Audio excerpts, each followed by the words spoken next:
नमस्कार, मैं हूं पवन त्यागी। दिल्ली के सीएम अरविंद केजरीवाल जी के घर के रेनोवेशन पर 45 करोड़ रुपए के खर्चे को लेकर दिल्ली में आम आदमी पार्टी घिर गई है और आरोप के बीच अभी तक कोई संतोषजनक जवाब या ये आम आदमी पार्टी के किसी भी नेता ने, अरविंद केजरीवाल जी ने ये नहीं कहा है कि जो आरोप लगाए जा रहे हैं वो गलत है। अरविंद केजरीवाल जी के पुराने साथी जो कि पत्रकार भी रहे हैं, आशुतोष गुप्ता, वो एक न्यूज चैनल पर बोलते हुए कह रहे थे कि हम सब ने कस्में खाई थी कि हम इस देश की राजनीति को बदलेंगे और इसलिए शुरू में हमें लगा था कि ये अरविंद केजरीवाल इतना साधारण व्यक्ति रहता है, हवाई चप्पल पैर में पहनते हैं, ढीला सा पजामा, ढीली सी कमीज, हमको लगा था कि इससे बेहतर ईमानदार आदमी नहीं होगा। लेकिन आज हमें झटका लगा है और हम दुख में हैं कि वो अरविंद केजरीवाल जो 3 कमरे के एक फ्लैट में रहता था, आज उनको 2 लाख स्क्वायर फीट का मकान कम पड़ रहा है, उसको बढ़ाकर वो 3 लाख स्क्वायर फीट करना चाहते हैं। यह आश्चर्य है। और उन्होंने ये भी कहा कि राजनीति में ऐसा हमने होता देखा है और इसलिए अरविंद केजरीवाल जी का साथ उनके पुराने सभी साथियों ने एक एक करके छोड़ दिया। जो कुछ लोग आज अरविंद केजरीवाल जी के साथ हैं, आशुतोष कहते हैं कि वो लोग हैं जो उसी रंग में रंग गए हैं या दुखी होकर कहीं ना कहीं एक कोने में पड़े हैं। अब इस बीच जब ये आरोप लग रहे हैं और उनके साथी इसमें सवाल उठा रहे हैं, खुली आंखों से दिखाई दे रहा है कि भाई आपने घोटाला किया या नहीं किया, वो जांच का विषय है। लेकिन एक सच्चाई तो है कि जो बिल सामने आया है और उस बिल में ऐसा लगा है कि 8 लाख रुपए का एक पर्दा। तो जब मीडिया ये सवाल उठा रहा है, भारतीय जनता पार्टी ये सवाल उठा रही है कि भैया मकान खोलो और दिखा दो कि हमारे घर में तो 8 लाख का पर्दा लगा ही नहीं है, बिल दिखा दो, उसके बारे में मीडिया में बोल दो कि बिल झूठा है। लेकिन ये ऐसा नहीं बोल रहे हैं। इस पर जब दिल्ली के एलजी ने जांच के आदेश दिए तो आतिशी जो कि पीडब्ल्यूडी मंत्री हैं इस समय, वो आगे आती हैं और वो सीधा एलजी को चिट्ठी लिखती हैं और कहती हैं कि आपने अपने अधिकार क्षेत्र से बाहर जाकर इसकी जांच के आदेश दिए हैं, ये आपके अधिकार क्षेत्र में ही नहीं है।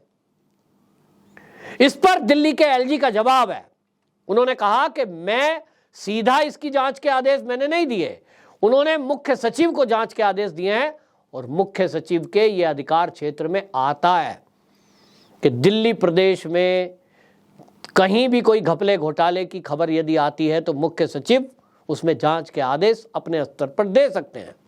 यहां तक कि किसी मंत्रालय के घोटाले की भी जांच वो करा सकते हैं।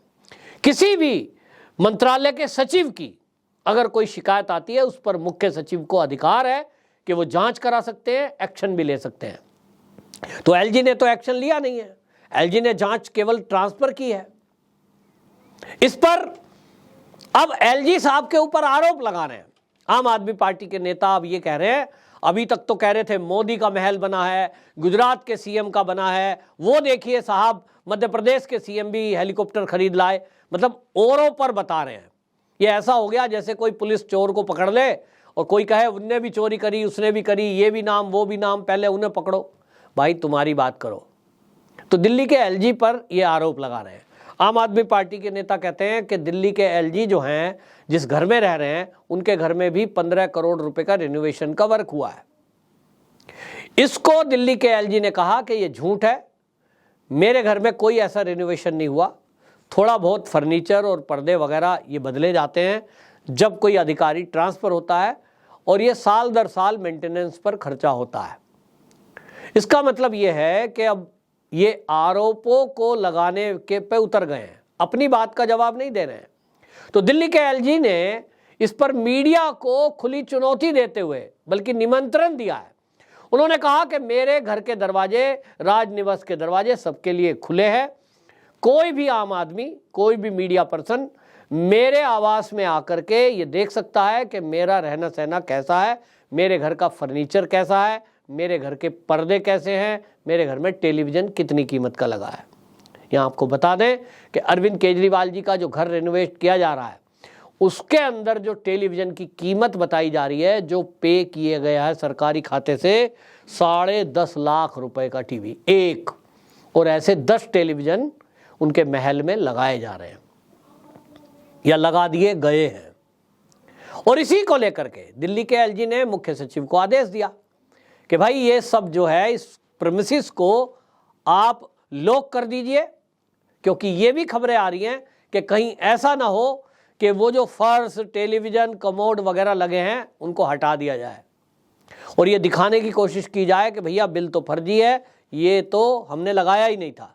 और इसलिए ये जरूरत महसूस की जा रही है कि केजरीवाल जी का वो जो रिनोवेट किया हुआ बंगला है उस पर तत्काल पहरा बिठा दिया जाए और उसको पुलिस की निगरानी में रख दिया जाए जब तक कि जांच पूरी नहीं होती। लेकिन अब सच तो सामने आएगा। लेकिन बड़ा सवाल यह है कि अरविंद केजरीवाल जी जो सब लोगों को एक उम्मीद जगा करके राजनीति में आए थे, आम आदमी, आप देखिए सर्दी के दिन 26 जनवरी सर्दी का दिन होता है और सर्दी के दिन में जितने वीवीआईपी हैं या अधिकारी हैं वो जूता पहन के रहते हैं क्योंकि पैर में ठंड लगेगी। और अरविंद केजरीवाल जी को तो वैसे भी खांसी का रोग लग गया था उन दिनों में, जब ये शुरू में दूसरी बार मुख्यमंत्री बने, तो कान पे मफरल ढकते थे लेकिन पैर में जूता नहीं पहनते थे। सैंडल होती है, उस सैंडल के ऊपर मोजा पहनकर ये पहनकर आते थे। उस समय आम आदमी पार्टी के लीडर तो ये कहते थे कि देखिए हमारा लीडर कितना सरल है कि जूता भी नहीं पहनता है, मोजा पहनकर सैंडल पहनकर आया है। ये दिखाने की कोशिश की गई। इनके लिए स्क्रिप्ट लिखने वालों ने शायद ये तैयारी की होगी कि क्योंकि मफलर बांधकर, पैर में सैंडल में जुराब पहनकर, कमीज बाहर करके कौन आता है? वो आता है जिसके पास पहनने के जूते पहनने के पैसे नहीं है, गरीब आदमी, आम आदमी। और इसलिए आम आदमियों को लगता था कि ये हमारे ही जैसा है, जबकि उनकी जो फैमिली बैकग्राउंड है वो ऐसा नहीं है, मध्यम से थोड़ा अपर है, पैसे वाली फैमिली है। और केजरीवाल जी अच्छा खासा आईआरएस थे तो वेतन भी अच्छा था, और इसलिए ऐसा नहीं कह सकते कि जूते पहनने के पैसे नहीं है, क्योंकि वो केवल ऐसे फंक्शन में जो सार्वजनिक कार्यक्रम होते थे उसमें इस वेश में जाते थे। बाकी तो चार्टर्ड प्लेन में उनके घूमते हुए फोटो हैं। और उसके अलावा आज जो लोग देख रहे हैं वो कह रहे हैं कि ये वही केजरीवाल है जो हमेशा सैंडल में घूमते थे, जूता नहीं पहनते थे, कोई कमीज अंदर नहीं करते थे, क्योंकि ऐसा वेश इनको शायद बताया गया कि कमीज बाहर करेंगे तो इससे आम आदमी दिखाई देगा। इस तरह के झूठ बोले गए। आपको याद होगा कि पंजाब के मुख्यमंत्री भगवंत मान, उनका एक कार्यक्रम में वो बोल रहे हैं, वो कह रहे हैं कि मैंने जो है दिल्ली के सीएम को एक बार फोन मिलाया, केजरीवाल जी से मैं फोन पे बात करना चाहता था, बीच में बात करते हुए मेरा फोन बंद हो गया, मैंने दोबारा फोन मिलाया तो फोन में आवाज आई आपका बैलेंस खत्म हो चुका है। वो कहते हैं कि मैंने दूसरे फोन से अरविंद केजरीवाल जी से बात की तो केजरीवाल जी को जब मैंने ये बात बताई कि सॉरी मेरे फ़ोन का रिचार्ज ख़त्म हो गया था, मेरे फ़ोन में बैलेंस ख़त्म हो गया था, तो केजरीवाल जी ने कहा तुम्हारा तो ख़त्म हो गया था, मेरे फ़ोन में तो है ही नहीं, मेरे फ़ोन में आउटगोइंग फैसिलिटी है ही नहीं, क्योंकि पैसे ही नहीं है, बैलेंस केवल इनकमिंग है। अब आप समझिए कि अगर अरविंद केजरीवाल जी ने भगवंत मान को ऐसा कहा था और भगवंत मान पब्लिकली कह रहे हैं कि मेरे फोन का रिचार्ज खत्म हो गया, ये कितना बड़ा झूठ है। दोनों एक एक प्रदेश के मुख्यमंत्री हैं। अरविंद केजरीवाल जी दिल्ली के मुख्यमंत्री हैं, भले ही वो पूर्ण राज्य ना हो लेकिन वो मुख्यमंत्री हैं, और भगवंत मान पंजाब के मुख्यमंत्री हैं, और मुख्यमंत्री हो या विधायक हो या सांसद हो, सबको सरकारी फोन मिलता है, और सरकारी फोन प्रीपेड नहीं होते, पोस्ट पेड होते हैं।